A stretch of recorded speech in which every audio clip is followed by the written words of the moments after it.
অথচ তখন একজন প্রতিষ্ঠিত ছেলের সঙ্গে বাড়ি থেকে আমার বিয়ের কথা পাকা করে ফেলেছিল। সত্যি কথা বলতে কি, সেদিন দিব্যর কিছুই ছিল না।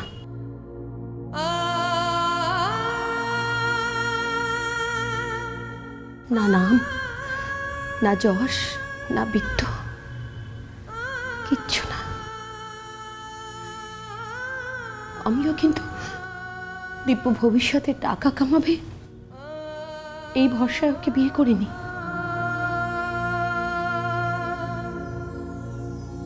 আমি আমি শুধু ওকে ভালোবেসেছিলাম বলেই।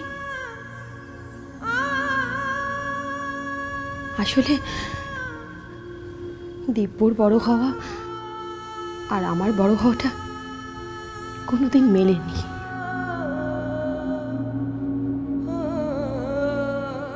ওর ফ্যামিলি স্ট্রাকচার আর আমার ফ্যামিলি স্ট্রাকচারটা কোনোদিনই এক ছিল না।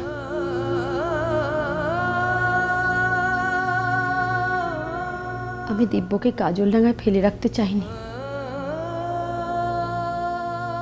আমি বুঝেছিলাম যে ওর একটা বড় এক্সপোজার দরকার,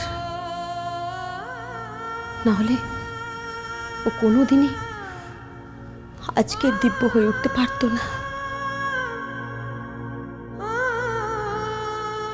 এখন শুনি সবটাই আমার ভুল। কি জানি, হয়তো তাই। কিন্তু মা, আমি আপনার ছেলের জন্য যা করেছি ভালোবেসে করেছি মা।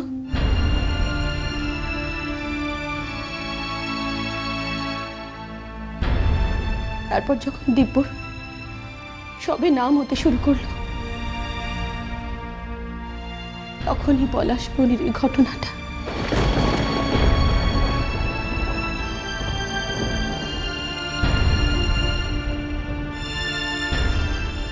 আমার জীবনে আমি তখন সবে তৃতীয় হতে শুরু করেছি।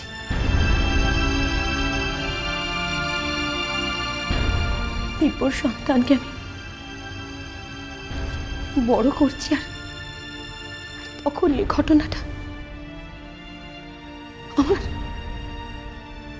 আমার সবটা নাড়িয়ে দিয়েছিল।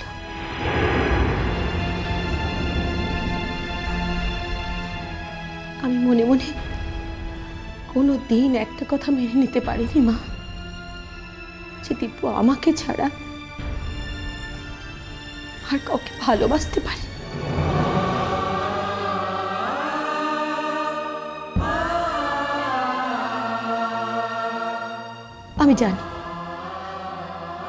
আমি জানি এটাই আমার সব থেকে বড় ভুল, কিন্তু আমি কোনোদিন না পেরেছি দিব্যকে হারাতে, না পেরেছি দিব্যকে আঁকড়ে ধরতে।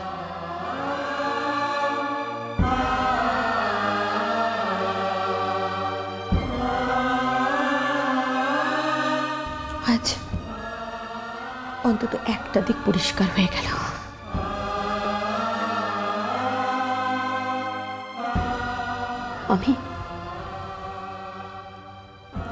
আমি দিব্যকে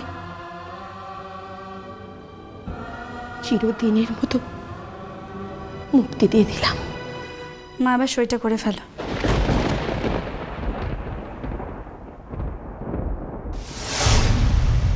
এসবের কোনো দরকার ছিল না মন।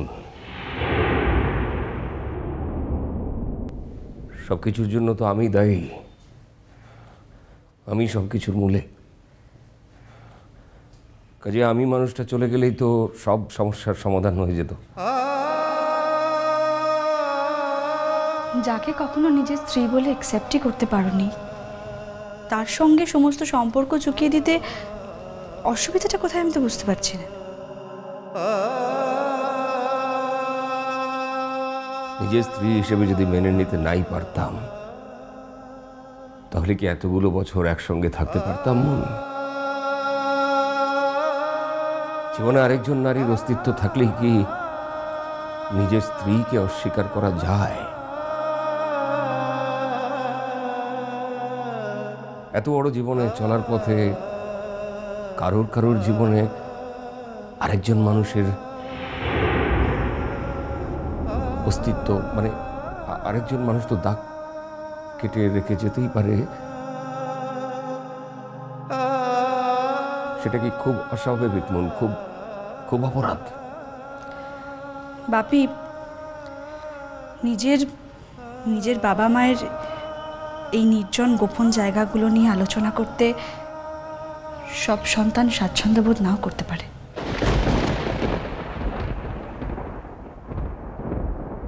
তোমার ঘটনাটা যদি এইভাবে প্রকাশ্যে না আসতো তাহলে আমিও এটা নিয়ে কোনো কথা বলতে যেতাম না। এনিওয়ে,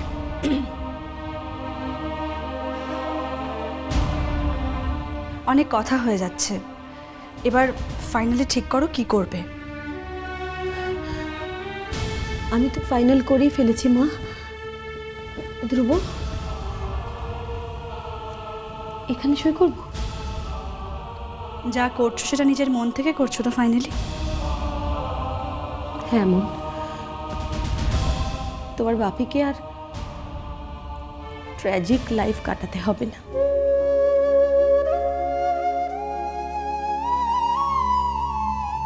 মৃত্যু ভয় নিয়ে তোমার বাপিকে আর দিন কাটাতে হবে না মন।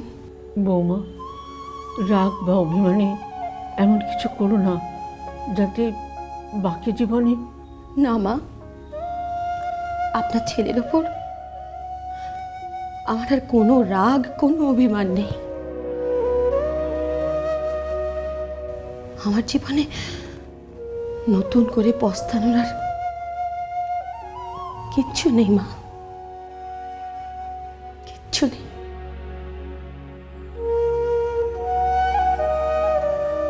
বলো,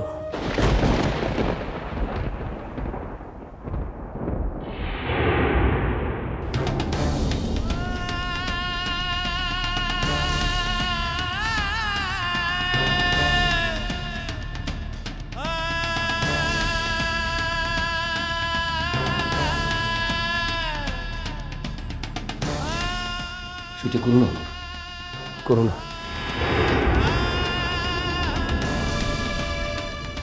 তুমি শুধু আমার মুখের কথাটাই শুনলে, আমার মনের কথাটা একবারও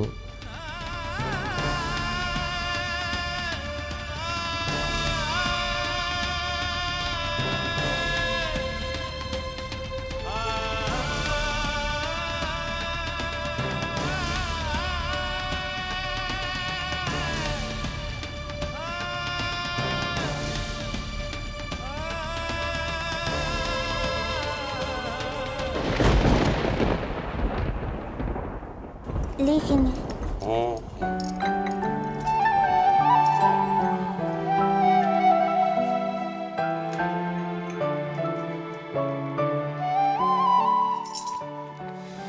জেঠুমনি, একটা খবর ছিল। ভালো খবর নিশ্চয়ই। বসো বসো এখানে।